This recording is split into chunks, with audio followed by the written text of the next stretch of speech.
الحمد لله الحمد لله نحمده ونستعينه ونستغفره ونعوذ بالله من شرور أنفسنا ومن سيئات أعمالنا من يهده الله فلا مضل له ومن يضلله فلا هادي له ونشهد أن لا إله إلا الله وحده لا شريك له وأشهد أن محمدا عبده ورسوله أرسله الله تعالى بالحق بشيرا ونذيرا وداعيا إلى الله بإذنه وسراجا وقمرا منيرا أما بعد فقد قال الله تعالى في كلامه المجيد وفي فرقانه الحميد أعوذ بالله من الشيطان الرجيم بسم الله الرحمن الرحيم سبحان الذي أسرى بعبده ليلا من المسجد الحرام إلى المسجد الأقصى إلى آخر الآية وإذا جاء رجب وشعبا قال رسول الله صلى الله عليه وسلم اللهم بارك لنا في رجب وشعبان وبلغنا رمضان أو كما قال النبي صلى الله عليه وسلم قالوا سبحانك لا علم لنا إلا ما علمتنا إنك أنت العليم الحكيم قال رب اشرح لي صدري ويسر لي أمري واحلل عقدة من لساني محبة بطك درود إبراهيم قولي اللهم صل على محمد وعلى آل محمد كما صليت على إبراهيم وعلى آل إبراهيم إنك حميد مجيد اللهم بارك على محمد وعلى آل محمد كما باركت على إبراهيم وعلى آل إبراهيم إنك حميد مجيد الحمد لله মুআজ্জাজ হাজিরিন আল্লাহ সুবহানাহু ওয়া তাআলা দরবারে শুকর ও সুজুদ যে আল্লাহ রাব্বুল আলামিন আমাদেরকে শত ব্যস্ততা ফেলে দিয়ে আজকের এই জান্নাতি বাগানে আসার বসার মতো সৌভাগ্য দান করেছেন এই জন্য প্রত্যেকে কালিমাতে শুকর আদায় করি আলহামদুলিল্লাহ। হাজিরিন আপনাদের সম্মুখে একটি আয়াতে কালিমা তেলাওয়াত করেছি এবং রাসূলুল্লাহ সাল্লাল্লাহু আলাইহি ওয়াসাল্লামের অসংখ্য হাদিস থেকে ছোট্ট একটা হাদিস তেলাওয়াত করেছি। আল্লাহ সুবহানাহু ওয়া তাআলা এই আয়াতের মধ্যে বলেন আউযু বিল্লাহি মিনাশ শাইতানির রাজীম বিসমিল্লাহির রাহমানির রহিম সুবহানাল্লাযী আসরা বি'আবদিহি লাইলান মিনাল মাসজিদিল হারাম ইলাল মাসজিদিল আকসা। আল্লাহ তাআলা বলেন বরকতময় আল্লাহ সুবহানাহু ওয়া তাআলা তার হাবিবকে মসজিদে হারাম থেকে বাইতুল মুকাদ্দাস পর্যন্ত সফর করিয়েছেন। এই সফর কোন দুনিয়ার নিছক কোন সফর নয়, এই সফর হলো আল্লাহ সুবহানাহু ওয়া তাআলার পক্ষ থেকে রাসূল নবী সাল্লাল্লাহু আলাইহি ওয়াসাল্লামকে সবচেয়ে বড় সম্মানিত করা, রাসূলকে সম্মানিত করার জন্য এই সফর করিয়েছেন। যে সফরকে আমরা বলি মেরাজ। কি বলি? মেরাজ। এই মেরাজের ঘটনা ঘটেছে এই রজব মাসে, আবার মতান্তর আছে বিভিন্ন মাসে হইতে পারে। তো বলতেছিলাম প্রিয় হাজিরিন, এই মেরাজ আল্লাহ তাআলা রাসূল সাল্লাল্লাহু আলাইহি ওয়াসাল্লামকে দিয়েছেন এবং এই মেরাজের মাধ্যমে রাসূল সাল্লাল্লাহু আলাইহি ওয়াসাল্লামকে সম্মানিত করেছেন। মেরাজের আলোচনার দিকে যাওয়ার আগে যে একটা দোয়া পড়লাম হাদিসের মধ্যে, দোয়াটার ব্যাপারে আগে বলি। রাসূল সাল্লাল্লাহু আলাইহি ওয়াসাল্লাম যখনই এই রজব মাস আসতো এবং শাবান মাস আসতো, দুইটা মাস আল্লাহ তাআলার কাছে রমজান পর্যন্ত হায়াত ভিক্ষা চাইতেন। বলেন সুবহানাল্লাহ। আল্লাহ তাআলার কাছে দোয়া করতেন, আল্লাহুম্মা বারিক লানা ফি রজব ওয়া শাবান ওয়া বাল্লিগনা রমাদান। হে আল্লাহ, আপনি আমাকে রমজান পর্যন্ত হায়াত ভিক্ষা দিন এবং রজব এবং শাবান আপনি আমাকে বরকত দান করেন। বলেন সুবহানাল্লাহ। দেখেন, আল্লাহর নবী তিনি তার রবের কাছে হায়াত ভিক্ষা চাচ্ছেন।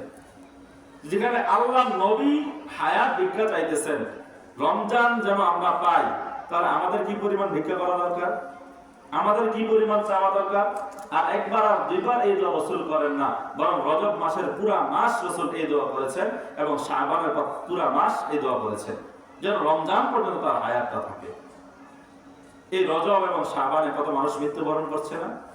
অনেক মানুষ মৃত্যুবরণ করেছে। আল্লাহ তাআলা তাদের সেই ভাগ্য রাখেন না সামনে যে রমজান আছে। এই জন্য সামনে যে রমজান আসে এটা অত্যন্ত গুরুত্বপূর্ণ একটি মাস।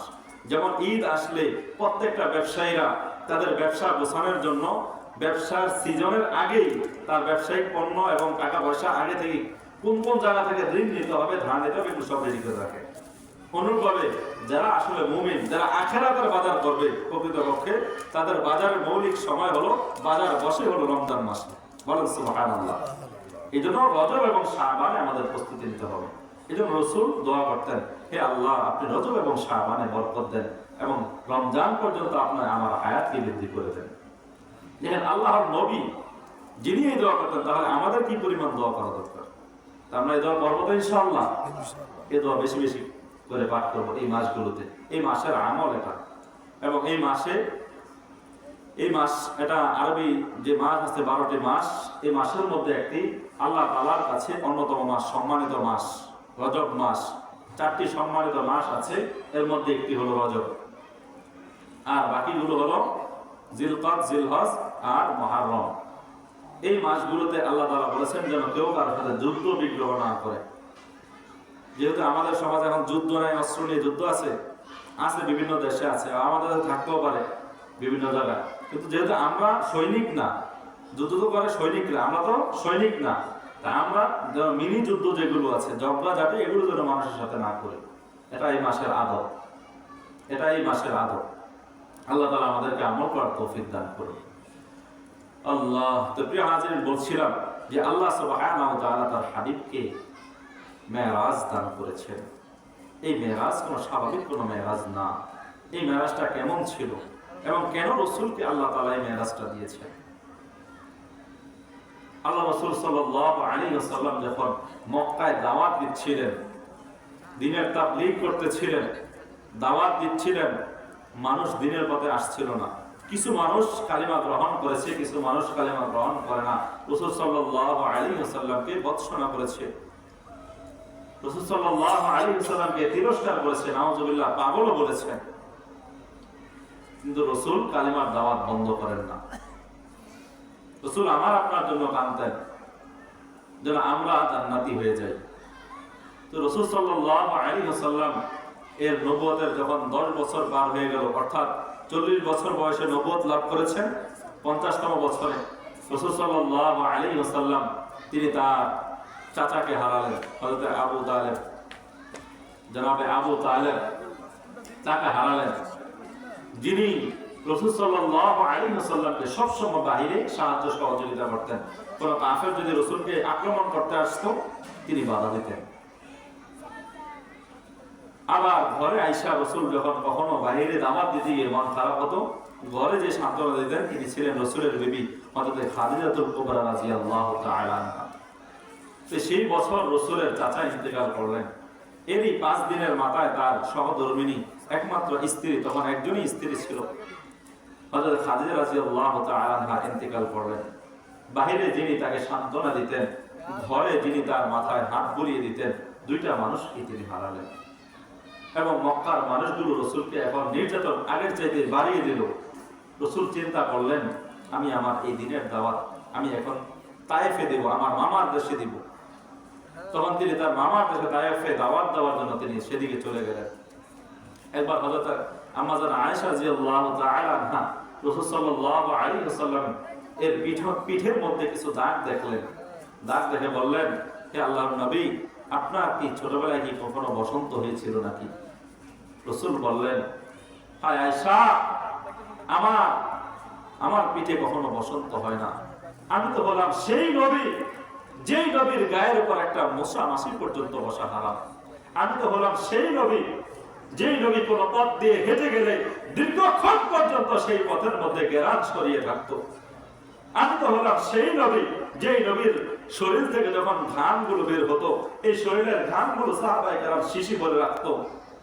তারা তাদের কখনো কোনো অনুষ্ঠানে যাইলে এই ঘামগুলো তাদের শরীরে তাদের গায়ের মধ্যে মেখে যেত, মেশকা আম্বরের ঘ্রাণ বের হইতো। বলেন সুবহানাল্লাহ। আমি তো হলাম সেই নবী যেই নবী যখন কখনো নিজের জরুরত সারতাম, প্রস্রাব পায়খানার জরুরত সারতাম, এই ময়লাগুলো পর্যন্ত জমিন কখনো 1 মিনিট পর্যন্ত উপরে রাখে না, জমিন ফাঁকা হয়ে এই ময়লাগুলো গ্রহণ করে নিত। আমি তো বললাম সেই নবী আয়েশা। কি বললা আয়েশা? আমার বসন্ত হবে। আমাকে তায়েফের কাফেররা কষ্ট দিয়েছে, তায়েফের লোকগুলো আমাকে পাথর মেরেছে। যখন আমি খাদিজাকে হারালাম, যখন আমি আবু তালেবকে হারালাম, যখন আমি খাদিজাকে হারালাম, তখন আমি তায়েফে গিয়েছি দিনের দাওয়াত নিয়ে। আমি লা ইলাহা ইল্লাল্লাহ কালিমার দাওয়াত নিয়ে গিয়েছি সেখানে। কিন্তু সেখানকার মানুষগুলো আমাকে সেখানে থাকতে দিল না, কালিমার দাওয়াত দিতে দিল না। সেখান থেকে আমাকে সরিয়ে দিল। এমনকি দুষ্ট ছেলেদেরকে দিয়ে আমার গায়ের মধ্যে পাথর মারতে তারা নির্দেশ করলো। দুষ্ট ছেলেদেরকে আমার পিছনে লেলিয়ে দিল। রাসূল সাল্লাল্লাহু আলাইহি ওয়াসাল্লামের গায়ের মধ্যে তারা পাথর নিক্ষেপ করার কারণে তার শরীরের রক্তগুলো ঝরঝর করে পড়তেছিল। রাসূলের রক্ত জমিনে পড়ে না, যদি জমিনে পড়তো আল্লাহ সুবহানাহু ওয়া তাআলা না জানি সেই তায়েফবাসীকে সেখানে ধ্বংস করে দিতেন। রাসূলের জুতার সাথে সেই রক্ত জমাট বেঁধেছিল। রাসূল যখন তায়েফ থেকে ফিরে আসলেন, তখন দুই পাহাড়ের মাঝখানে এসে যখন দাঁড়ালেন, হযরত জিবরাইল আমিন সহ পাহাড়ের যত ফেরেশতারা আছে তারা বলল, হে আল্লাহর নবী, আপনি খালি একটু অনুমতি দেন, আপনি খালি একটু অনুমতি দেন, এই মাতাল তায়েফ সম্প্রদায়দেরকে আমি একদম ধ্বংস করে দেই, এই পাহাড়ের মাঝখানে এসে তাদেরকে ধ্বংস করে দিই। দেখেন নবী কি মায়ার নবী ছিলেন। রাসূল সাল্লাল্লাহু আলাইহি ওয়াসাল্লাম বললেন, না, তারা হয়তো আজকে আমার দাওয়াত শুনে না, তারা আমার কথা শুনে না, হয়তো তাদের ছেলে মেয়ে যারা আসবে, তাদের নাতিপুতি যারা আসবে, তারা আমার কথা শুনবে। রাসূল সাল্লাল্লাহু আলাইহি ওয়াসাল্লাম যখন সেখানে দাওয়াত দিয়ে সেখান থেকে এইভাবে চলে আসলেন, তখন মক্কার কাফেররা রাসূল সাল্লাল্লাহু আলাইহি ওয়াসাল্লামকে, আবু জাহেল, উতবা এরা বলতেছিল যে, তুমি না নবী, নাউজুবিল্লাহ, তোমার রব এখন কোথায়? দেখেন রাসূলের দুঃখ কি পরিমাণ, যে তুমি যদি নবী হইতে তাহলে তার মানুষ তোমাকে এত কষ্ট দেয় কেন? এই বিষয়টা আল্লাহ তাআলা ইবুতে ভালোভাবে দেখেছে। আল্লাহ সুবহানাহু ওয়া তাআলা তাকে 7 আসমান, 7 জমিন, আরশ, কুরসি, লৌহ কলম সবকিছু রাসূল সাল্লাল্লাহু আলাইহি ওয়াসাল্লামকে ঘুরিয়ে দেখিয়েছেন। বলেন সুবহানাল্লাহ। জান্নাত ঘুরিয়ে দেখিয়েছেন। রাসূলকে বলেন, হে আল্লাহ, হে আমার হাবিব, দুনিয়ার মানুষগুলো বলে যে তুমি যে দাওয়াত দিচ্ছ তোমার রব কই, তাহলে তোমার এত লাঞ্ছনা কেন? তোমাকে আমি দুনিয়ার চাইতে উত্তম জায়গা আমি তোমাকে ভ্রমণ করাবো। বলেন সুবহানাল্লাহ। আল্লাহ তাআলার কাছে শ্রেষ্ঠ জায়গার মধ্যে তিনি নিয়ে গেলেন রাসূল আরবি সাল্লাল্লাহু আলাইহি ওয়াসাল্লামকে। প্রতিমধ্যে মেরাজের ঘটনা লম্বা ঘটনা, আমি বিস্তারিত বলবো না, একটা পয়েন্ট লাস্টে আলোচনা করবো, ওই পয়েন্টটার জন্য এই বিষয়গুলো আলোচনা করছি। প্রতিমধ্যে বিভিন্ন নবীর সাথে দেখা হয়েছে, হযরত আদম আলাইহিস সালামের সাথে, হযরত ঈসা আলাইহিস সালামের সাথে, হযরত হারুন আলাইহিস সালামের সাথে, হযরত ইব্রাহিম আলাইহিস সালামের সাথে, এরকম বিভিন্ন নবীদের সাথে সাক্ষাৎ হয়েছে। সপ্তম আসমানে যখন তিনি গেলেন, তখন হযরত ইব্রাহিম আলাইহিস সালামের সাথে সাক্ষাৎ। হযরত ইব্রাহিম দেখতেছেন যে কিছু ছেলেদেরকে নিয়ে, কিছু মানুষ নিয়ে, কিছু ছোট ছোট বাচ্চা নিয়ে তিনি তাদেরকে ইলমে দ্বীন শিক্ষা দিতেছেন। বলেন সুবহানাল্লাহ। বলেন সুবহানাল্লাহ। হযরত রাসূল সাল্লাল্লাহু আলাইহি ওয়াসাল্লাম হযরত ইব্রাহিম আলাইহিস সালামকে হযরত জিবরাইল আমিনকে জিজ্ঞেস করলেন যে এই যে এই লোকটা হযরত ইব্রাহিম এই বাচ্চাদেরকে যে তালিম দিচ্ছে, শিক্ষা দিচ্ছে, কেন শিক্ষা দিচ্ছে? তখন তিনি বললেন যে হে আল্লাহর হাবিব, দুনিয়ার মধ্যে যে সকল পিতা মাতারা তাদের সন্তানদের ব্যাপারে অঙ্গীকার করেছে যে আমি আমার সন্তানটা বড় হলে হাফেজ বানাবো, আলেম বানাবো, মুফতি বানাবো, মুহাদ্দিস বানাবো, কিন্তু দুর্ভাগ্যবশত আল্লাহ তাআলা তার সন্তানটা তার থেকে ছিনিয়ে নিয়েছেন, তার সন্তানটা মারা গিয়েছে। সেই সন্তানদেরকে আলেম এবং হাফেজ বানানোর দায়িত্ব আল্লাহ তাআলা ইব্রাহিম আলাইহিস সালামকে দিয়েছেন। বলেন সুবহানাল্লাহ।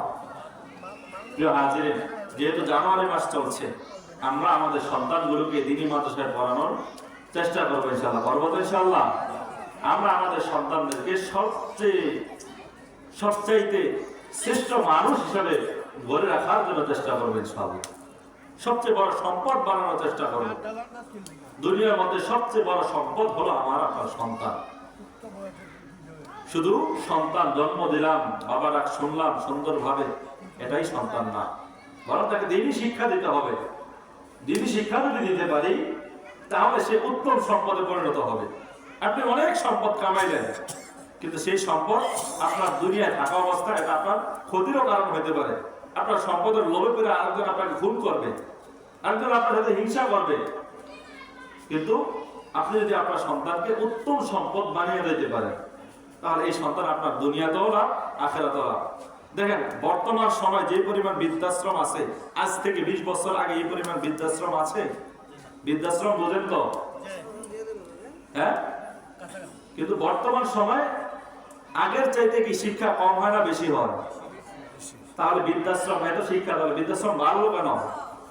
দ্বীনি শিক্ষা নাই। কি নাই? দ্বীনি শিক্ষা নাই। তাহলে আমরা আমাদের সন্তানদেরকে দ্বীনি শিক্ষায় শিক্ষিত করতে হবে। অনেকে চিন্তা করে যে আমি আমার সন্তানদেরকে ইউরোপে পাঠাবো, আমেরিকা পাঠাবো, স্কলারশিপ যদি পায় তার হাসির আনন্দের কোনো আর থাকে না।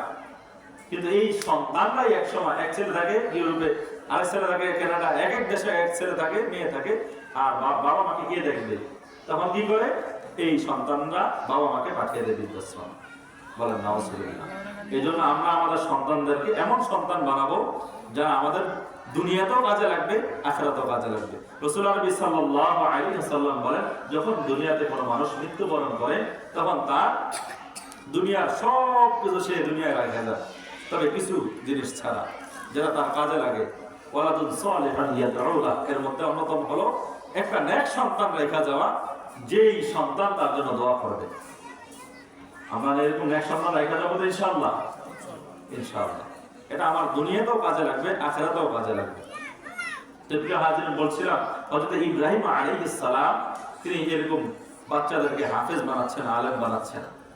তো প্রিয় রাসূল সাল্লাল্লাহু আলাইহি ওয়াসাল্লাম হযরত জিবরাইলকে জিজ্ঞেস করলে তিনি বললেন যে যে সকল পিতামাতা দুনিয়াতে নিয়ত করেছেন তাদের সন্তানদেরকে আলেম বানাবেন, হাফেজ বানাবেন, তাদের দায়িত্ব আল্লাহ সুবহানাহু ওয়া তাআলা নিয়েছেন।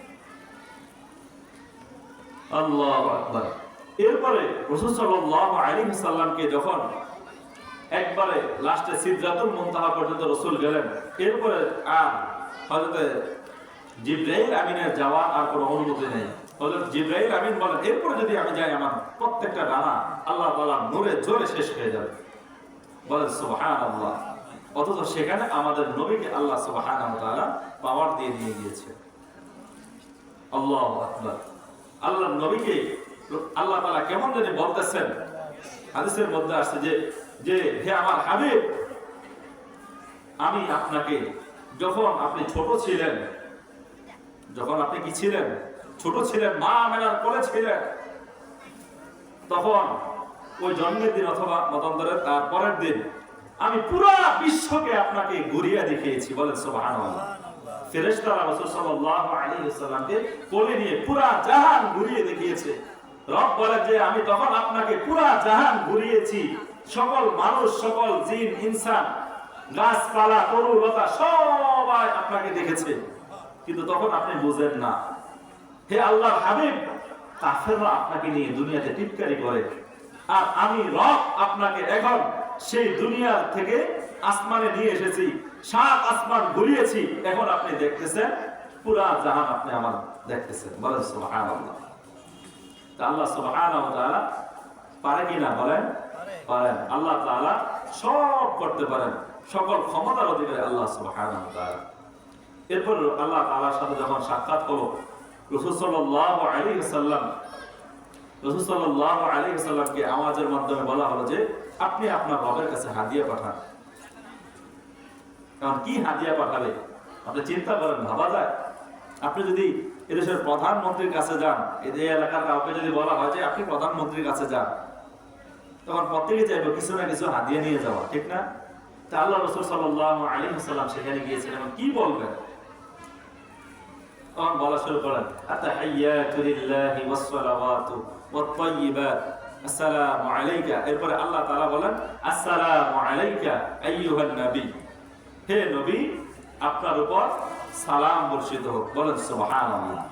দেখেন ওই মুহূর্তটা কি মুহূর্ত, যে মুহূর্তে আল্লাহর নবীকে তার আল্লাহ তাআলা স্বয়ং নিজে সালাম দিচ্ছে, ওই টাইমে আল্লাহর নবীর অন্য কোনো কিছু মাথায় আসার কি সম্ভাবনা থাকে? আমাদের কারো থাকবে?